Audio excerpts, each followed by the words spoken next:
Hey guys, it's Allie, and today I want to talk about Wild at Heart by Janice Kaiser. Kaiser? I don't know how you say her name, but that's what it looks like. I don't know if you can even see that, but this is just a little Harlequin romance book.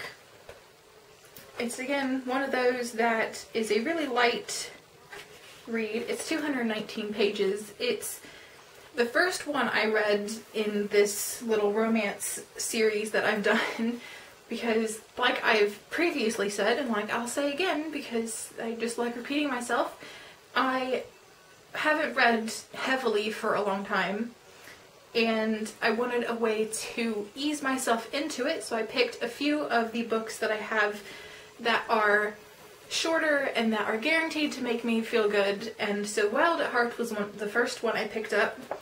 It's about this man who was accused of murdering somebody in his small town in Washington, and he flees into the wild, and he becomes this kind of Tarzan-esque character who lives off of the land and is completely cut off voluntarily from everybody, from the town and civilization, because he can't face what he did.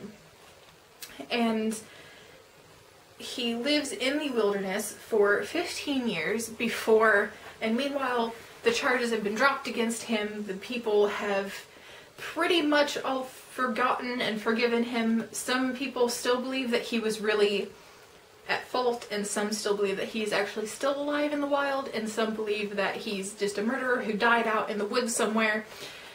And so the town is kind of divided in that way, but they've all pretty much let go of everything except one guy who just keeps going out in a search for him and hasn't found him really until now.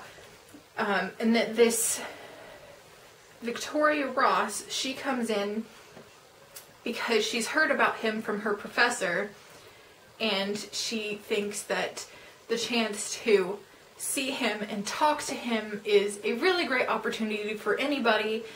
And she is studying at a university in Washington, and she thinks this is a great opportunity for her to go expand her research and finish this case for good.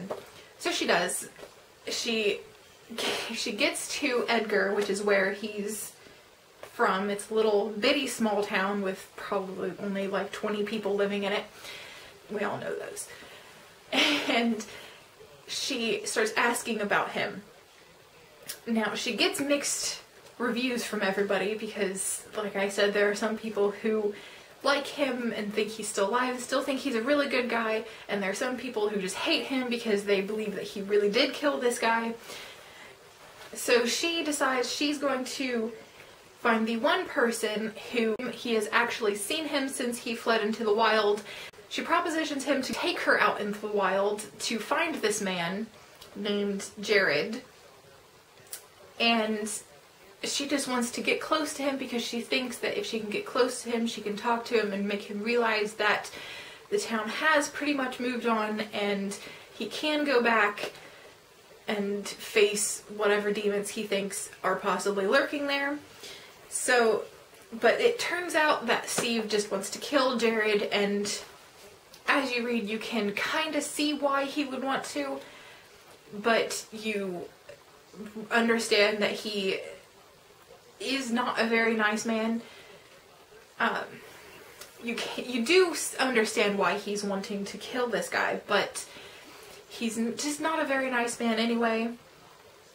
So you understand that that's kind of just what is most of it. He's just not nice, and he just doesn't want to let go of anything. And so they get out into the wild, and she finds Jared, and they go on this journey that makes her realize that he is just really scared because he's been in the wild so long, he's been alone so long, that he doesn't understand how to communicate very well.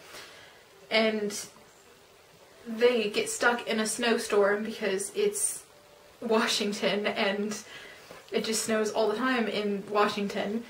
So they get caught up in the mountains in a cave, and throughout their time, obviously, they fall in love with each other because that's just what Harlequin romance does.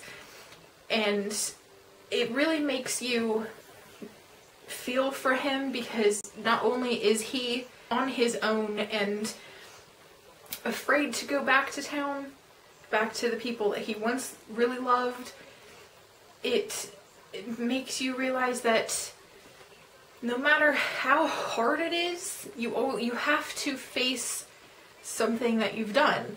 And in his case, he didn't mean for it to happen, but you understand why he was doing it and what all led up to it and why that was such a big thing and why it actually happened that way and why he ran.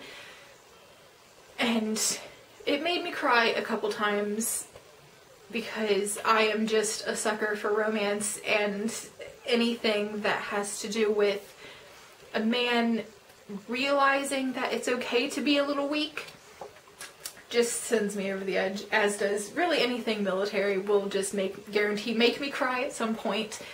But I just love it, and I can't seem to get enough, even though I know I'm going to cry every time.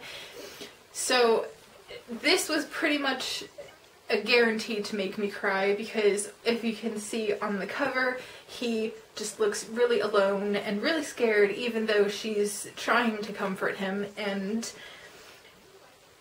that just is gonna get me because men don't realize that most of the time it is okay to be a little scared and to feel a little alone, and realize that maybe he's not truly alone, and if you just would lighten up a little bit, then maybe everything would work out in the end. So if you want something that may still make you cry a little bit, but will definitely make you feel good, definitely read this one, Wilde at Heart by Janice Kaiser. That's how I'm going to say it. Check it out. It's great.